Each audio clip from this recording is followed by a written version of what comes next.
Good morning, everyone, and welcome back to Banda Global Forum. I'm Dr. Banda Khalifa, your host, and this is the podcast where we share practical perspectives and unfiltered conversation from leaders shaping the future of global health. Today, I'm speaking with Dr. Ngozi Erundu, who's a technical director at the Global Institute for Disease Elimination, GLIDE. She's an infectious disease epidemiologist and a trusted advisor who has worked with several major institutions, including World Health Organization, Africa CDC, Chatham House in the UK. We'll be discussing how she built a career at the intersection of science, policy, and leadership, what it takes to survive and grow in global health, how to navigate transitions across sectors, and the skill sets professionals need to stay relevant in today's workspace. Dr. Rundu, thank you so much for joining us.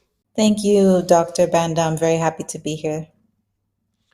I know we've been trying to arrange this podcast for a while, and I believe this is even the most appropriate time to do it, looking at what's going on in the global health space. But before we begin, I usually like to hear more about uh, the personal stories or academic stories of my guests. So if you could walk us through briefly your academic professional journey, where you grew up, or your journey. Yeah, sure.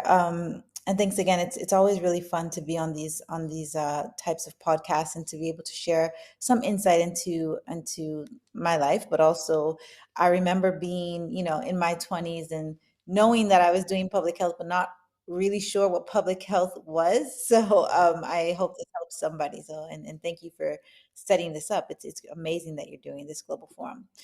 Um, so yeah, I am Nigerian American, first generation American. Both of my parents are from Nigeria and moved to the States, and I grew up in my siblings also. We all grew up in St. Louis, Missouri, and just had a very typical, I think, immigrant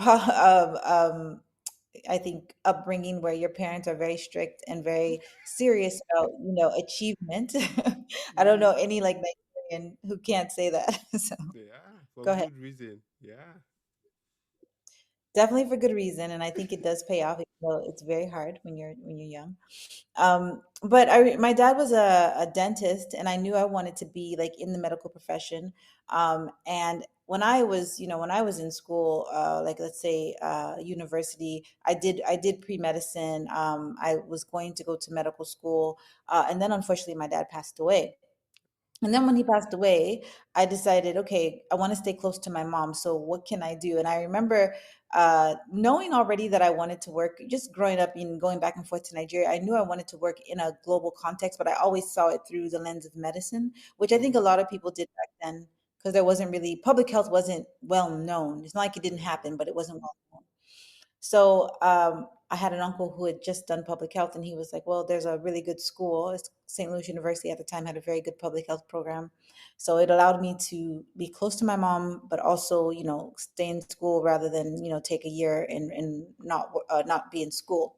Hmm. So I did that, and I really liked it, and it made me think like this is actually what I want to do. Like I never really wanted to do patient care, like I knew I Yeah. wanted to do maybe research or something like that. So it was like, I think the moral of this part of the story is you don't have to know exactly what you want to do. If you start walking in a direction, you'll eventually get there because you get more information on your way to, that goal. So I was like, this is cool. I like this. I like that it's global. I like that a lot of the things that I'm learning are rooted in Africa, which was always important to me.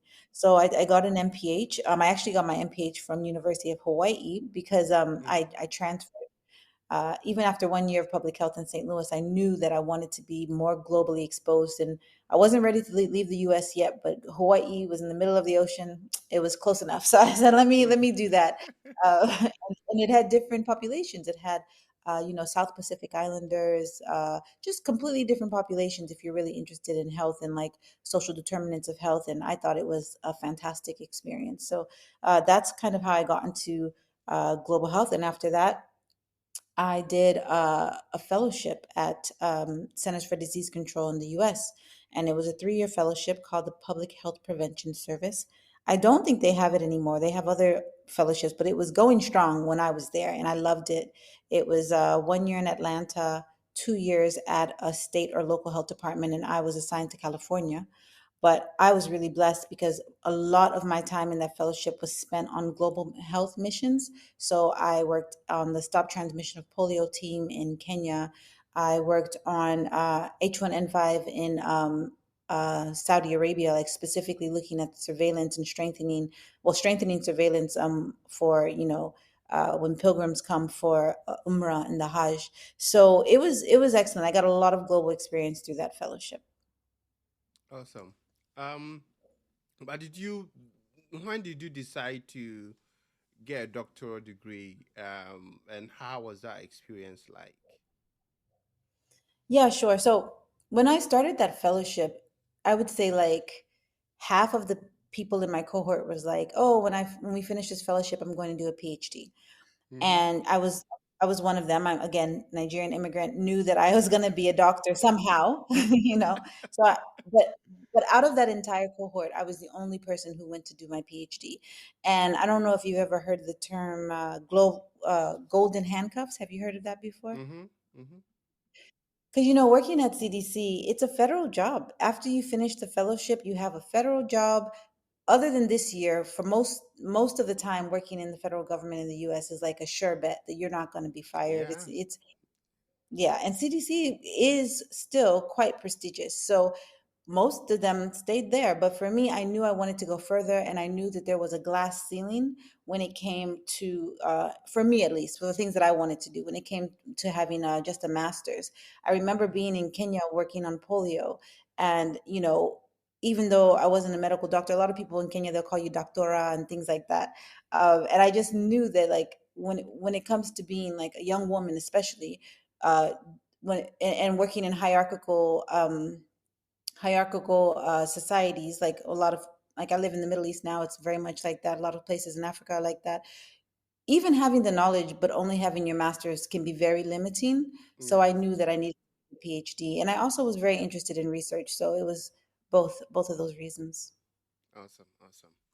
Okay, so I know a lot of things have been going on, and listening to your story, I can see how you've progressed from, you know, different stages and having worked in different sectors across different continents. And we all know public health can be really challenging, and especially now being very competitive. So, what personal strategies or mindsets have helped you continuously throughout your journey? Yeah, I think that's a great question. I'm really big on mindset, thought work, prayer. I would say, like, when I decided to get a PhD, I only applied to one school. I knew I wanted to go to London School of Hygiene and Tropical Medicine, Mm-hmm. and I remember my boss at the time. This is when I was in California, saying like, "That's a very prestigious school, and it's very difficult to get into." And I was like, "Okay," and he wasn't being rude. He was just trying to tell me to apply to more than one place. And Yeah. I'm not saying that's a bad strategy, but I think focus is really important. And I think, like, if you have your eyes set on something, getting the information, doing what you need to do to position yourself really well, and having the confidence to go forward is really important. So many times in my life, if I want something, I just do my best to get there, but I usually focus. That doesn't mean that sometimes you're not going to fail, and sometimes you're not going to need to do an alternative strategy. But I really do believe that, like, I believe in God. I believe that, we have a destiny, and we have a path to get there, and sometimes it's just about finding that. And so if something is in you and you really believe that it's in you, you have to work towards it. I'm not saying things are just going to fall out of the sky, but if you work towards something, and you do what you can to kind of get the intel to get there, I think you'll get there. And I'll give an example of that intel, or some of the steps that I took. So before I even got into London school, I decided to move to London. I was like, I'm going here. They took a long time. I saved up. I moved to London. I met with several professors. I had emailed them before, and some of them responded, but some of them were more cold than others. So the ones that were warm, I met with them in person. I told them this is what I want to do. Okay. I tried to co-create with some of them, because some of them maybe didn't know exactly. Oh, they're not as aware about infectious disease surveillance, but they're more Mm-hmm. interested in costing. I just talked to the different people, and it was about, I think, after the third month of me being in England. This is not easy. It takes, like, you have to save up. Yeah. Some not going to be able to do this. I didn't have any money from anybody else except for myself. My family didn't wasn't able to help me. I After 3 months, I got in, and I had a because going to school in Europe, you basically get in if you have a supervisor. So it was all about Mm. like getting the Yeah. supervisor. And the funding came as well, but came later, and that's a whole different story. So that's how I got into London school. That's my story there. So that's Okay. usually my Okay. mindset. Yeah. Hmm. So, and I also know like you've built some kind, some form of um online visibility, or I would say like professional visibility and credibility within global health or public health, particularly as a woman of color. Um, Hmm. what would you say have been your strategies to kind of build that level of, I would say, influence within the global health space? Yeah, well, I think when I first started my career, that wasn't that important. And so it wasn't like I started off doing that. And I Mm-hmm. remember, using Twitter, and I had Twitter most of my career. I think when I was at CDC, we definitely had Twitter, but it was more like observing, like not necessarily engaging. And I remember being very like careful about social media because I was like, okay, this is gonna, well, your words basically stick with you for the rest of your life. Like they're Yeah. always going to be retrievable, right? Which is a blessing and a curse. But I did this fellowship called New Voices Fellowship. It's under Aspen Institute.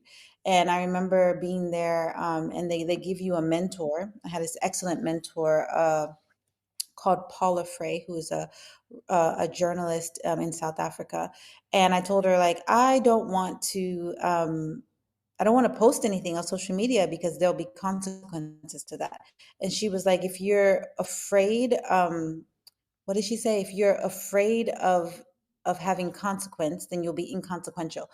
And I just remember just feeling like that just like hit my chest. Like, Yeah. can you imagine like living a life and being inconsequential? Like, Mm-hmm. we have to be consequential one way or the other. So that's when I started posting.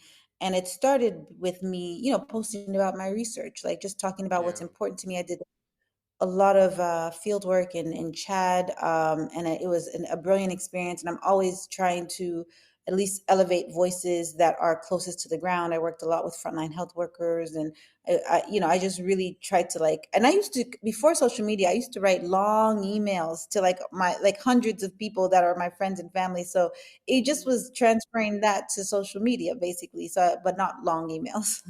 Yeah. So I did that, and I started posting, and then several things in my life happened, and I thought this needs to actually be visible as well. So, for Yeah. example, I did my PhD at London School, but I also taught at London School. I was an assistant professor there, and I got to see these just different, like, you know, like we all know now, but not then. There was just so many arenas in global health not that have not been kind of revisited since they've been Yeah. developed, and that includes like the foundation of global health, which is based on colonial imperial conquest and in really protecting the colonizers and not necessarily the Yeah. indigenous people, right? So there were, even the way global health is taught, and who are the people who innovate and who are leading clinical trials, who are discovering diseases. All of that is really skewed to just highlight Europeans, or North Americans, or wealthy people from wealthy countries, and it ignores completely indigenous populations. And we see this over and over and over again. And so I was seeing this very blatantly, at the school I was at when I was teaching, but also how we were working with partners in the quote unquote global South. And so I wrote about that too. And that's when like I really got sucked into this kind of world of, equity and having Mm-hmm. dignified partners in global health. I never made a plan to be part of that, but I was just writing about what I saw. Yeah. So, yeah. Yeah. Okay. Yeah. I mean, you've highlighted a very important point. most of the time people, reach out, they don't, like, they want to build some form of visibility online, but they don't know where to start from. And as you said, you have to start from, your current niche, what you're working on, what interests you. Is it about your research? Is it about your work? Whatever you're doing, you can write about it.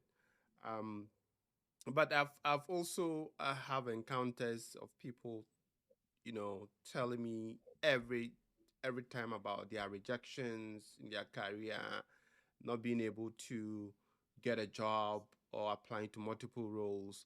And I know you being in global health or public health, you've equally faced some rejections along the way. How have you managed those moments? What approach have been like the most effective for, maintaining your resilience? Yeah, that's a great question. I think, I think not being deterred is really important. So, like, I think life is just full of opposites. Like, if you've never felt cold, then you really don't know what hot is. And I feel Hmm. like if you've never felt rejection, then you don't really know what success is. And so I think having a mindset that says, like, I might have gotten rejected or denied something because that's how life goes, not because I am somebody who is less than or weak or, anything. Like, I think not personalizing rejection is really important, but using it to either kind of re-strategize. Maybe, a closed door is actually a blessing.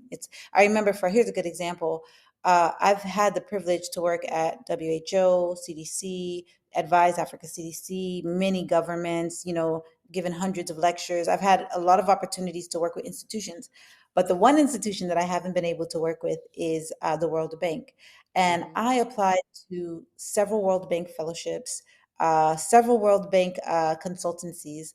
I have had interviews, they're like, oh, it's just between you and one other person, and then it's the other person. And so I just, even this at this point in my career, am I like, oh, I hate the World Bank? No, I don't. I think that, those doors closed and other doors opened and I walk through them. If I see another opportunity to work with the World Bank, it's not off my list, but the Yeah. person I am now is not the same person that applied for those jobs.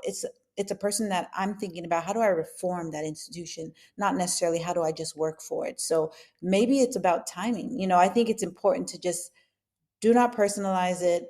Look at other doors, and think about timing. That's what I would say about rejection.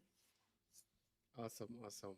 And I think one other element that a lot of people are now um, contemplating is how to successfully transition from maybe one sector to the other, or one interest area to the other, or one career, like a whole transition. And, one funny thing that we discussed during one of our meetings at Hopkins was that, your certificate doesn't say you're an infectious disease epidemiologist. It just says you have a PhD in epidemiology.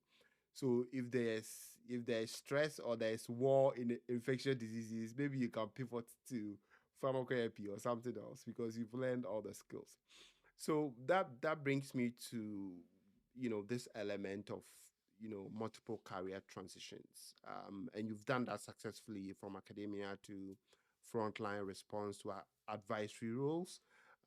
What drove each of these decision shifts, and how did you know the time was right? Yeah, I love that question because I think we often kind of pigeonhole ourselves when we don't need to. So I think that's really good. Um, I would say two things. Like doing the PhD, one thing I loved about the PhD, and there's a difference between doing a PhD in the US and Europe. I think when you're really kind of experienced, doing a PhD in Europe is actually quite good because it's very much self-led. It's like kind of you don't take classes unless you need to. It's really self-directed, and so just to give that hint there, if you have done a fellowship or a master's, sometimes doing a PhD in Europe is better. If those aren't your only choices, there's PhDs in Africa and China as well. But I'm just saying, that was my experience, and so um, doing that PhD, a lot of my recommendations like most of our recommendations, are going to be very much policy embedded. So even though I was doing deep research, I knew that I wanted to do policy. I knew I never wanted to be a long term academic. So trying to find ways when I was in academia to lean into policy was something that was really big for me.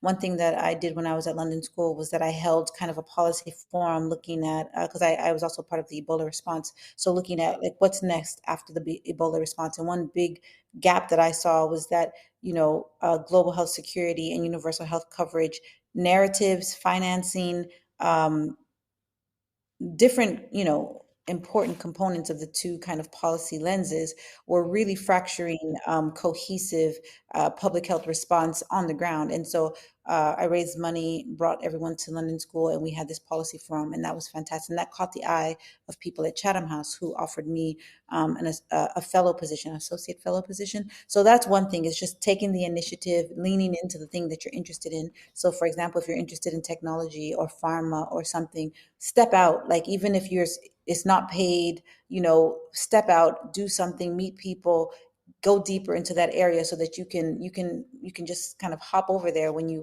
want to. Having the networks is really important. So that's how Yeah. I kind of got 2 feet into policy. I'll also say when I was part of the Aspen Institute, I remember they did this exercise with us where we had to draw a triangle, and in the middle of the triangle we had to put our expertise. So I Okay. put epidemiology, and then for each angle or each point of the triangle, they said, okay, now put some other areas that you like or you're interested in, or you could talk about if you needed to. So one thing that's really important to me is African geopolitics. I follow it. I participate in it as much as I can. So I put Africa.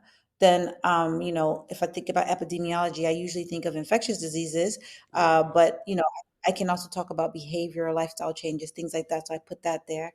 And then I can't remember the last. I think, oh yeah, the last point was policy, and they're basically trying to say that where you don't only have to speak about your narrow lens, your narrow area. You probably know more in different areas than you think you do. And like the normal person, a person who's, focused is finance, he's not going to actually know as much as you know on maybe the inner workings of the government of Ghana. You Yeah. might not think you speak about it because you don't work at the government of Ghana, but you've worked with them. So you can actually frame things in a way that is true to your expertise, but also shows your kind of wider aperture of knowledge. And that really helped me during the COVID-19 response, because I had, being part of Chatham House and being somebody who worked on disease surveillance and health security in general, I had a lot of requests for TV appearances. I was doing like 2 or 3 interviews a night for Okay. almost a year. I had so much like media, and they would ask me about, yes, the actual pathogen, which I knew about, but then they would start talking about, like, people's response to it, or are Yeah. people scared of vaccines, or why do the governments do this, and I would have to speak. Now obviously the things I couldn't talk about, I'd say that's beyond my scope, but I could speak intelligently on a lot more than just a pathogen, so that was really helpful.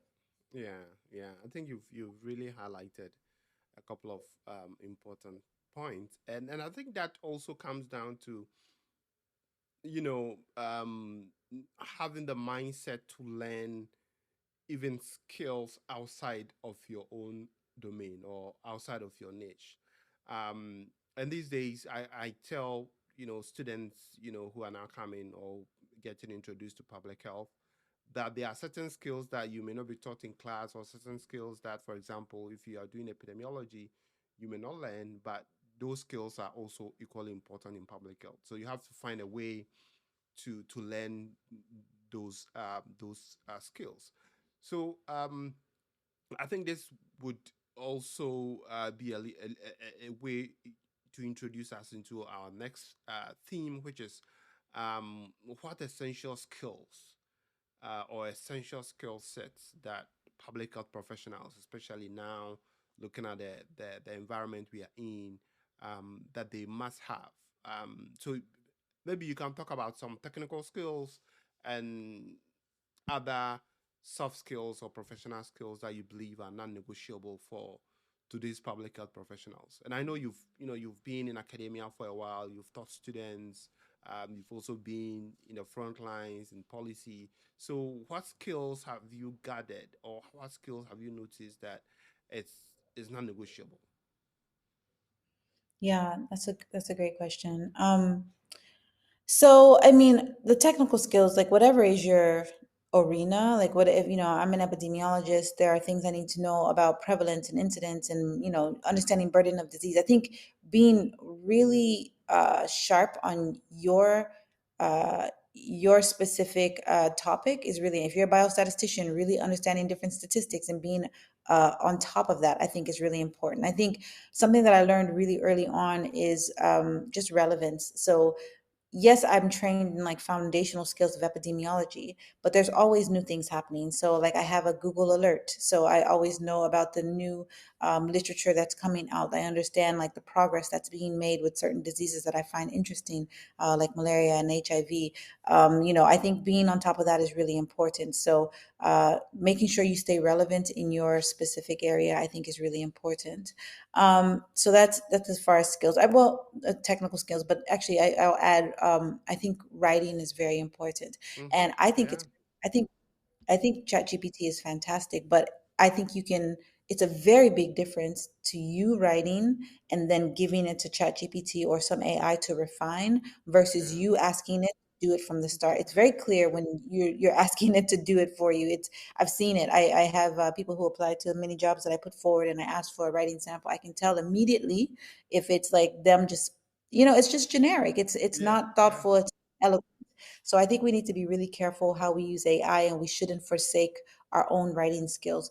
The ability to kind of summarize things and be concise and pull out that information, and help the reader along the journey. These are essential skills for a scientist because science can be very technical, very jargony, and very yeah. boring. So we really have to find a way to write better. So I highly recommend people, the best way to get better at writing is to write. It's like going to the gym. The way to get muscles is to work out. That's it. Yeah. That's how you get. um I think public speaking is really important. I did Toastmasters for 5 years. Do you know what Toastmasters is, Dr. No. Banda? Oh my gosh, Toastmasters, you guys, like, it's, first of all, it's global. There's a Toastmasters everywhere in Nigeria, Sri Lanka. It started in the US, like a lot of things too. But it's basically this kind of volunteer club that you go to practice public speaking. And Okay. some clubs meet like every week, some clubs meet every other week. But like they have different handbooks. Like you go through these books and you go to more advanced levels until you finally get to the end. And you can stay in the club as long as you want to.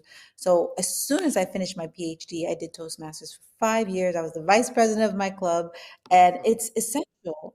And I remember like going to conferences and just being so bored. Like, people, like, if you want to get funding, you want to get recognition, you have to tell a story that's Yeah. interesting. Some of the things that we're working on for the average person is not interesting. And when I first finished my PhD, I was working a lot on operational research. And like, even who knows what I'm talking about? Nobody knows what I'm talking about when I say operational. But I really wanted to tell a story of, like, people that work in national public health institutions, people who work on the ground, testing different approaches, improving them, and getting us to some of the successes that we see today. I wanted to make that as interesting as discovering Ebola. So I really worked on that, and that public speaking is really helpful, and I highly, highly recommend Toastmasters. You can even start your own club wherever you are. Awesome. Awesome. Yeah. So I think you've highlighted very critical point here. I mean, the first one is obviously if you say you're an epidemiologist, then you have to, show the technical skills that Yeah. proves that you're an epidemiologist. If you are a biostatistician, you have to have the specific skills that makes you a biostatistician. And then beyond Mm. that, yeah, as you've said, writing, um, public speaking, all those things are also really, really crucial. So, Can I add a couple more? yes, Sorry, yes, just to say, and because public health is so, it's a collective pursuit. We never do public health on our own. I think teamwork is essential. yeah, I I think it's really dangerous to go about something wanting to be a star in public health. That's how we get a lot of bad practices, especially if you're working in a place where you're working with disadvantaged people. I think, really having a spirit of working together, of humility. I think that's the best way forward for public health. It's not an individual sport. Even if you are a biostatistician, even if you are just doing some analysis in the back room, you still have to talk to the other people on your team to understand context. So really trying to, even if you're an introvert, talk to people, make sure that you're doing this collectively so that you can have the best product. That's what I would say as Mm-hmm. well. Thank you. Yeah, yeah. That's, I mean, interpersonal skills or teamwork, that is Yeah. also one essential element because you, as you said, global health, public health, you are working in a team, you're working with different people from different backgrounds. So being able to master that skill will take you into like so many places you would never imagine. Um, so, I mean, reflecting back, I know you've had quite a fair amount of experience. What do you wish you had known or done differently earlier in your career? Hmm. I never think about things like that. What would I have done differently? This is going to be a weird response. Yeah. Okay. So Yeah. let's. Okay. No, I have one. So I just said it's going to be weird. I can tell you unless you want to okay. change it. Yeah. No, I think I would have got paid more earlier. Like I I think people think that working in global health, you must be poor. Like you have to like suffer and you have Yeah. to get paid.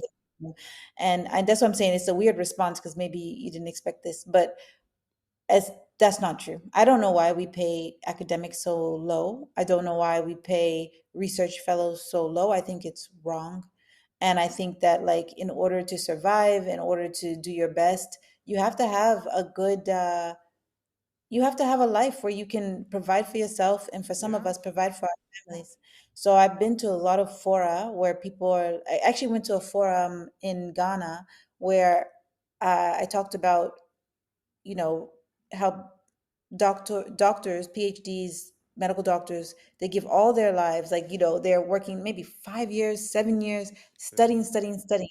They finish and they're making these low, low wages. And there was somebody in the audience who is from a high income country who was like, well, the pursuit of science is not about money. It's about, Okay. it's about can you imagine? Can you imagine? So I was just like, no, that's not okay. It's not okay. We should pay people better. Like you got all these people in tech and biotech and all this stuff making so much money. Why can't we make money to survive? I think we would do much more. We would do much better if we had a good living wage, not Yeah. one that just helps survive, but one that helps us to thrive. And I think that trickles down not just in academia or public health, but ministries of health. Like we don't pay people in public health enough. It's not right. And so I think I would have found a job earlier that paid me enough because I struggled for a very, very long time. So Mm-hmm. that's what I would have done differently. Yeah. I would have consulted more, really done something differently there. Yeah. Okay. All right. So, as you're aware, public health or global health is changing, like it or not, hopefully to get better along the way. But could you provide some practical advice for young professionals who are now in their early stages of their public health or global health careers, especially those considering international work? Yeah. So public health is changing. I mean, like we've kind of discussed some themes such as improved collaborations and uh, stopping kind of the neo-colonial approach to public health. We've talked about that. And so I think, what I hope to see more and more of is global South led research and projects and more funding coming from like African and Southeast Asian countries and Latin American countries. I hope to see like this transformation when it comes to kind of the language of science. So it's not just in English, but it's attractive to like write in French and in Zulu. Like I think that things are changing, and I think being equipped with different levels of or kind of what we would say non-traditional skills would be really good. So like not being ashamed to write in your language or publish in like an African or Asian journal. I think that stuff will become more and more interesting and attractive to people. Mm-hmm. I think that you know, public health and everything is all about relationships. So I've told you already about two fellowships that I've been part of. One was CDC, one was Yeah. Aspen New Voices Aspen. Mm-hmm. Fellowship.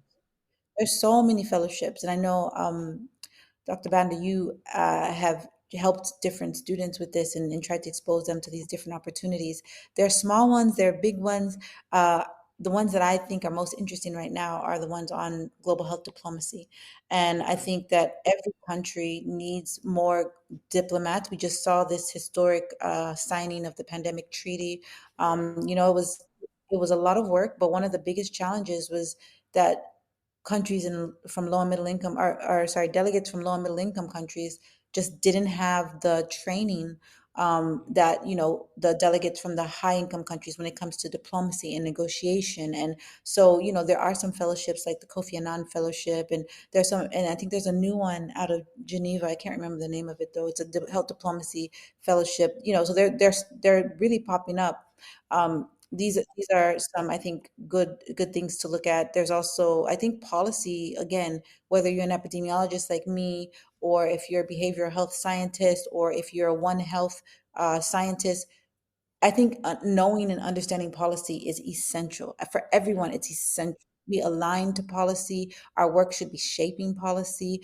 So I think really trying to understand how policy is made, how it changes, how advocacy and policy pair together, and being involved as much as you can. I think all of that is really important.